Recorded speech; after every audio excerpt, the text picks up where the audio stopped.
Hello, everybody. Good to be with you again. It's really wonderful to be here. It's been quite a while. I've been a very busy lad. Betsy and I just closed on a new house yesterday. If you want to see pictures of that, you can go to awakeningclaritynow.com and you can see some pictures and commentary. If you follow the relative side of this thing, not everybody follows the Fred and Betsy story, but I get enough mail to know that a lot of you do. So, um, what am I going to talking about? I'm talking about the sense of oscillation, the sense of free will, and the sense of a separate self. And the reason I'm going to talk about all three of those is that you can't actually talk about one without talking about all three, because it's the awakening is awakening to the clear seeing, the clear understanding. It's actually awakeness that wakes up and not the character. And it's awakeness that wakes up and realizes, hey, I'm awakeness. I thought I was this little man, and now I see I'm the vastness. And then if we're lucky, later on we'll come to see, well, I actually am the little man, but I'm also the vastness. That I'm not, it's not either or, it's both. But initial awakening is usually about, the profound thing is seen is that I'm not not this character that I thought I was. I thought I'm not Fred Davis. Can't be, because there is no Fred Davis. That's awakening. So the post-awakening experience is, well, doggone it, I thought I'd lost Fred Davis, and now I see I am Fred Davis after all, because that's my experience. And I think it's Fred Davis having that experience. But it's not. It's awakeness that's having that experience. Fred Davis can't have an experience because there's no Fred Davis. That leaves only, see, in the absence of Fred Davis, well, all I can find is this, whatever it is.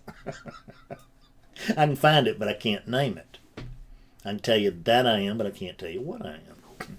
So, but you can, the sense of oscillation is that sense that I woke up and now I've lost it. And that can come in quick flashes, back and forth, quick oscillation. It can be like it was for me, which is sometimes I would have quick flashes of awakeness. This is back prior to my awakening, and then in early post awakening. The experiences of those two things was not that different.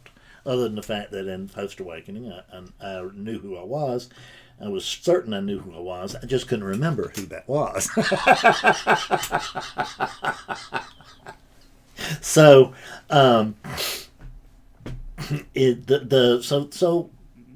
used to have quick flashes, but more often, I would be awake for, I would be awake for an hour, 20 minutes. 10 minutes. In other words, not just a second, but for a bit of an experience, to where I'd say, oh, yes, this is it. Or an hour, or even, maybe even the better part of a day.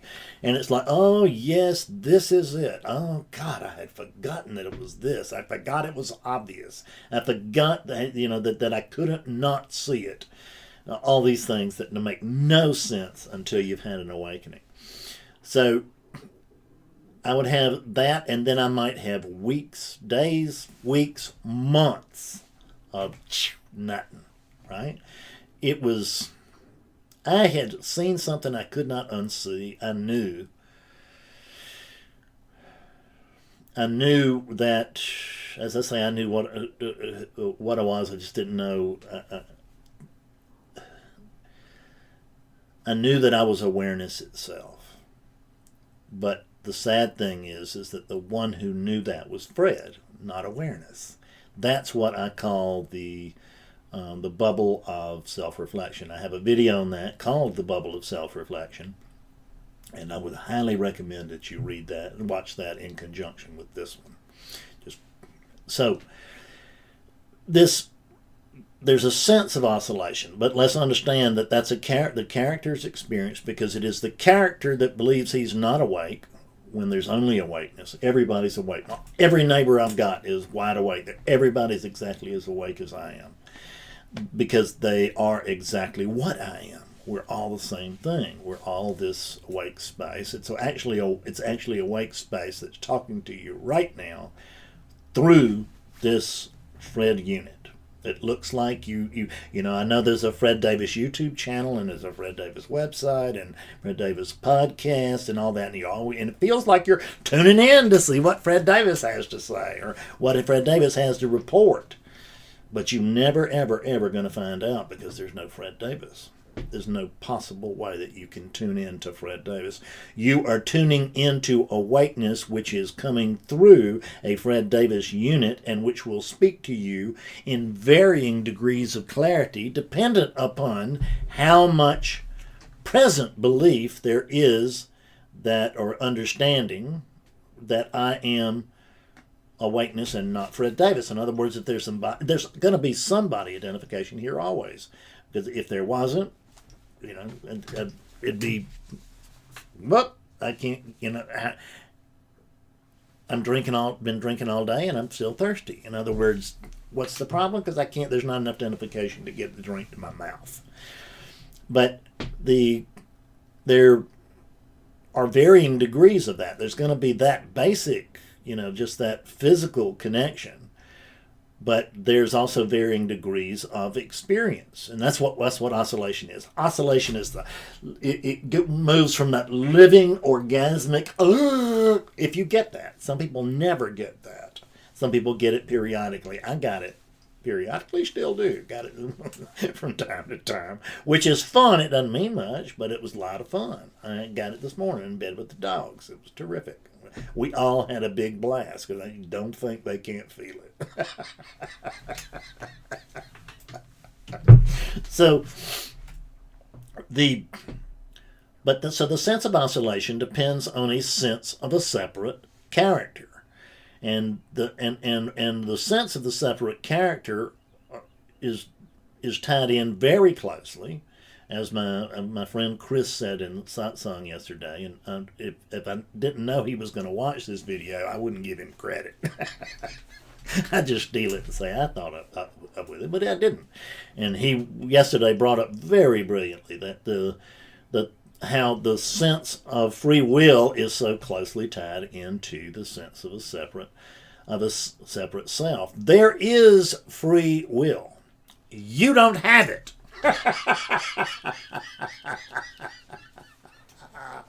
But there's free will within the dream. The dream character has free will, and we know that because I experience free will. So, like picking this up to show it to you, and because we experience free will, we think we have free will, or we see from a higher plane that there's no character here, and thus we confuse that into thinking I don't have free will. I don't have any free will at all, says Fred. See, awakeness never reports to me, Fred, I've got a sense of free will. Or it never reports to me that Fred, I'm having a sense of oscillation right now. I mean, actually, awakeness does report that to me because it can't not. There's nothing but awakeness. But, once again, conscious awakeness never reports that to me. There is there is a separate self. I know that this is crazy because you hear everything, including me. You'll hear me deny that as well. But what I'm saying is that your experience is of a separate self. Your experience is of free will. Your experience is that a separate character with free will is experiencing oscillation. And none of those things is true. None of them. But that's your experience. So guess what? It's as real as anything else. Is it fundamentally real? Well, why even discuss it? It's your experience. It doesn't make any difference whether if all of this is illusion, great. But let's notice that I'm on YouTube. And YouTube's an illusion, and this thing's a blah, blah, blah, blah, blah, blah. Absolutely true. Absolutely true, but not relatively true. Because from a relative perspective, my experience is that there's somebody here and that he's on YouTube, that he made a decision to come to the computer and all that. That's my experience. It's not the truth. I can say all of this without being the slightest bit attached to those words. I can say, I'm awake. Great. Who's saying that? There's nobody here to say that. I can't be awake. There's no awake Fred Davis. There just isn't. There's no Fred Davis, period. So there can't be one who's awake or not awake. But my experience is of a Fred Davis, and so is yours. So why don't we deal with experience? Because the truth is beautiful. It's wonderful. There's just one thing, it's perfect, and even that one thing is an illusion, right? So you are no thing, and all of that, and it's great, and that's truth, and next, doggone, how about this dream? Isn't this something? This is my experience. For some reason, awakeness loves to have a dream, and then within that dream, it's trying to dream its way into escaping from the dream, right? So, and there's a dream that I need to escape from a dream. There's an escape. There's a dream that I could escape from a dream. But if I'm oneness, where would I go? How could I possibly escape this dream? There's nowhere for me to go. There's no escape, because there's nothing to escape from. There's only you. There's just you. No matter who's saying. So I can say there's just me. That's true. But Fred Davis is not saying that, because there is no Fred Davis. Awakeness is saying there's only me. And that's true. But that'll be true if it comes out of your mouth too. See, that mouth over there right now can say, I am awake, and it's going to be true. Doesn't mean you're going to be consciously awake. And we have to remember that this is that really, really critical difference, is that we have to see that there's only awakeness, but that there's two states, conscious awakeness and unconscious awakeness. And the experience of being awake and not knowing it is identical to the experience of not being awake. I say that over and over, but that's the secret to everything we're doing. And if you can get your mind around that, actually you'll never get your mind around that. What will happen is that you can use your mind to get around that, and then there's an intuitive leap that happens, and we call that awakening. But what I wanted to say is that not only is it the character's experience, but is oscillation, but it's an intellectual experience. What we say is that, Fred, I understand this intellectually, but what? I mean, what? As opposed to what? What? How do you normally understand things? Do you normally understand things in some magical, mystical way, or do you just normally know things intellectually? So the intellectualism, the intellect, that's what I really mean. It's not intellectualism, but the intellect, just the basic intellect. That's the foundation of the understanding. The final understanding is recognizing that there's no one there, no individual there to have an understanding. And awakeness is the one who gets the understanding. Awakeness is the one who comes to understand that there's only awakeness, right? So which comes out just as simple as, and it is that simple. It really is that simple. It's just that we don't believe it's that simple, because we got these big brains, which I found out they're not beneficial in this field. But we utilize these big brains to utilize intellect to figure this thing out. But we got to understand we'll never figure it out, but we understand that while we're trying to figure it out. What you got to notice is that you're powerless. Is that I tell you can't figure it out. You're trying to figure it out, but you can't. And you notice that you can't stop trying to figure it out. That's powerlessness. Is recognizing, gee, there's no possible way that I can win at this thing. There's no possible way I can figure this out. And I notice that there's no possible way that I can't quit trying. That's powerlessness. That's a total absence of free will. And we know that the free will thing is just all about, I'm this body, and by God, this body does or does not have free will, but I'm not this body. See? Descartes, I think, therefore I am. Oh, no. Pardon me. I am. Therefore I think. There's thinking here. I, awakeness, don't think, but don't think this character doesn't think. It does. There's you can put it on a machine and watch it on a chart, on a graph. I have now a couple of students who are neuroscientists, and they can tell us all about it. Is that there's something in the brain? In other words, the brain is there's a signal that arises. There is action that occurs, and then there's another signal that comes in. But that original signal, we call it thinking. But where did that thought come from? It is the unit's thinking, but it's not actually initiating. See? Because it comes in right behind the action, and it says, I did that. It claims claims authorship. It claims ownership of that action. But it doesn't work that way. But it appears to work that way, and it's foolish for us to think, well, I can't think and I can't act, because your experience is that you can and will do both, and that you can't not do both as long as you think that there's someone there who can or cannot.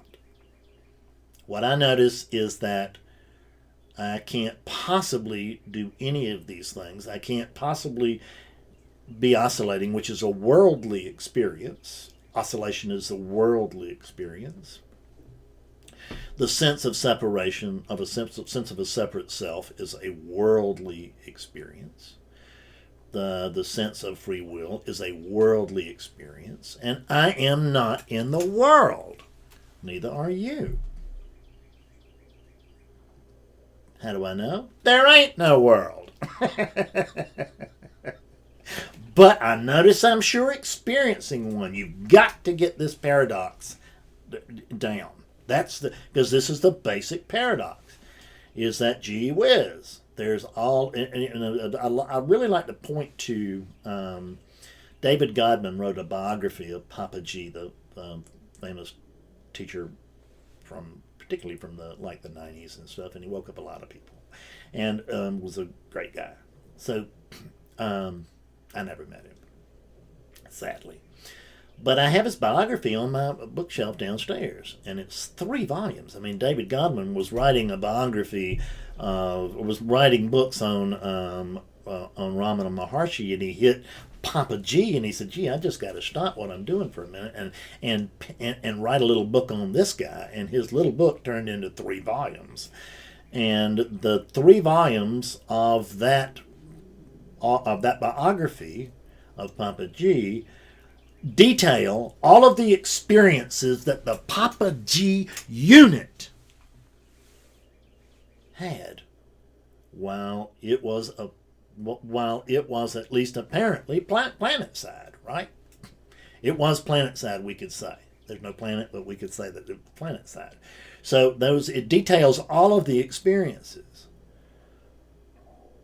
But the name of that biography really tells the tale. Godman is a genius. It's the best pointing I've ever seen, because it's a 3-volume biography packed with all of this action and adventure and intrigue and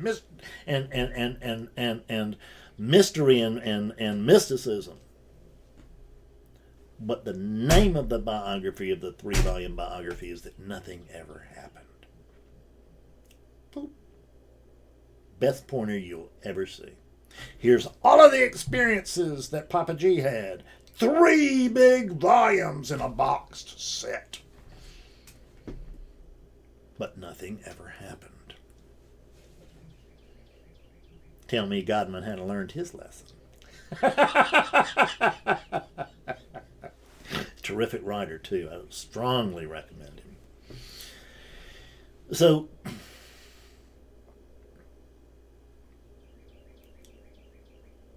this sense, it always comes back to this, doesn't it? It always comes back to, I think I'm the body. That's the essence of oscillation. I think I'm this. Maybe we recognize that we're not the body, but we think we're the mind, but that's not true either. And the brain, notice that the brain is part of the body, and that's usually the mind we're thinking of. The other mind, you can't find it. There's no mind in the absence of thought. There's no such thing.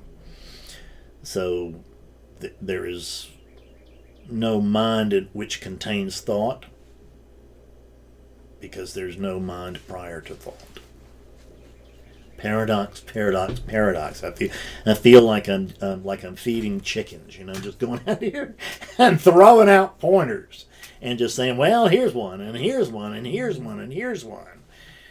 But of course, the truth is that pointers rarely work. Isn't that right?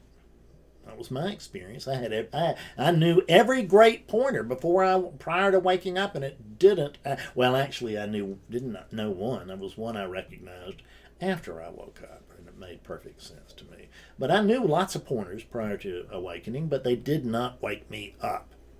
Why?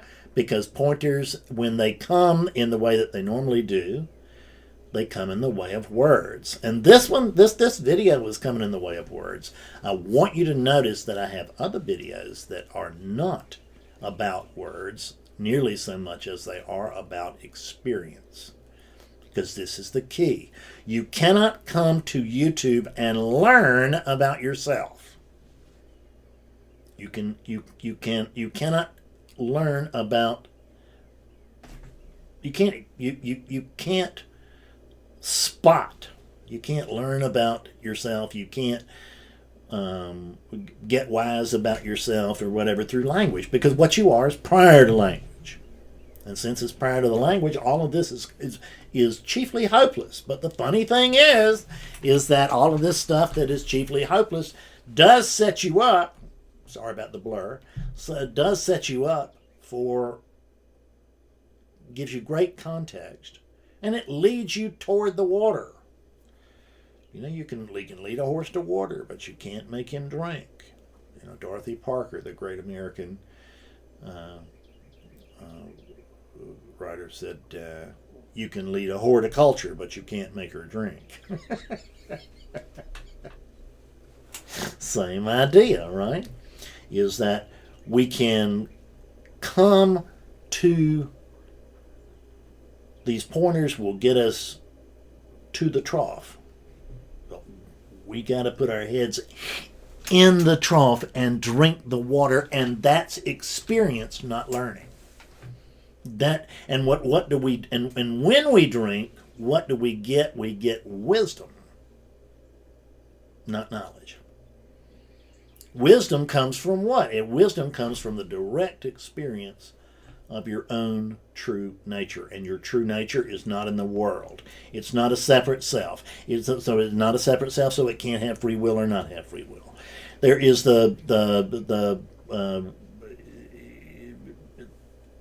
this oscillation. I can remember how exasperating it used to be for me. So for those of you who have in it, you have my heart. You really do. I get it.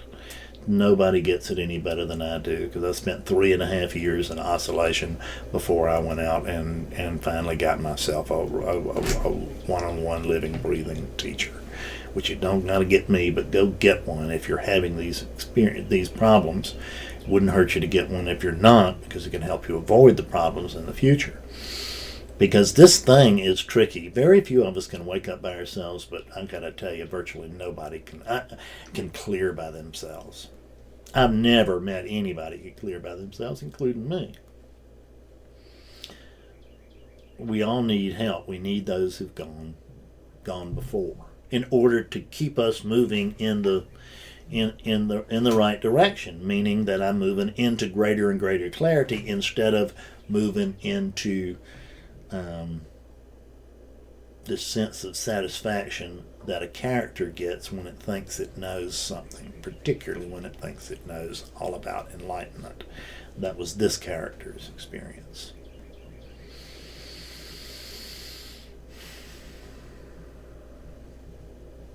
So if it sounds like I've been going on and on and on about the same thing, that would probably be because I've been going on and on and on about the same thing. And the reason I've been going on and on and on about the same thing is that this thing is basic. There's nothing esoteric about this until you wake up.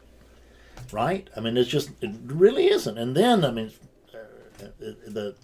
when I call something esoteric, I simply mean that it's context with which gives you structure to understand the awakening. But that too is dream experience, which is great. We're here to enjoy the dream experience. We're here to experience the dream experience. The character may not be getting a kick out of it, but you can bet that awakeness is. No matter what, because awakeness has no preferences. Awakeness is perfectly happy with your miserable experience. I know it was perfectly happy with mine. And actually it reached a point where I became more or less happy with mine as well. I mean, I really gave up on the idea that I was going to get happiness through any set of circumstances, or that I somehow that I wasn't happiness already. Now I'm going to jump off into another topic, and I don't have time to do it. I would like to keep this thing to about a half an hour, and I see we're there. Come see me on awakeningclaritynow.com. Come, if you go now, this is 3/21/17. If you go now, you'll see pictures of Clarity House, which we bought yesterday, and if you are getting this sometime later, you can, if you want to just see what I mean, it makes no difference. It's foolish, but I notice we do it anyway. So if you want to see how where Betsy and I live and how we live, get some idea of that or whatever, Google Fred Davis Clarity House and you can get it, all right? Or go to Awakening Clarity and search there. And it's just fine if you don't, too. Matter of fact, I have no idea what you should do. I don't even know that you should wake up. That's the truth, you know? You should wake up if you do. But regardless of where you are right now, this oscillation thing, please don't resist it. Just let it go. I hear Jack out there barking. He's resistant at being in the backyard, and it's not changing his situation at all. 2 minutes ago, he was happy out there. Now his experience of being in the backyard is getting lousy. So he's barking. He's resisting. But his experience is not getting lousy, and therefore he's barking. It's just the resistance. There was a slight idea in his little head to change, his geographic location. And so the first bark was probably just alert, but when I didn't rush down the steps, the second bark became resistance. Now there's no Jack that's resisting, but there is conditioning down there that's resisting its present circumstances. That's all that's happening with you too, is that there's resistance to oscillation. Whose resistance is it?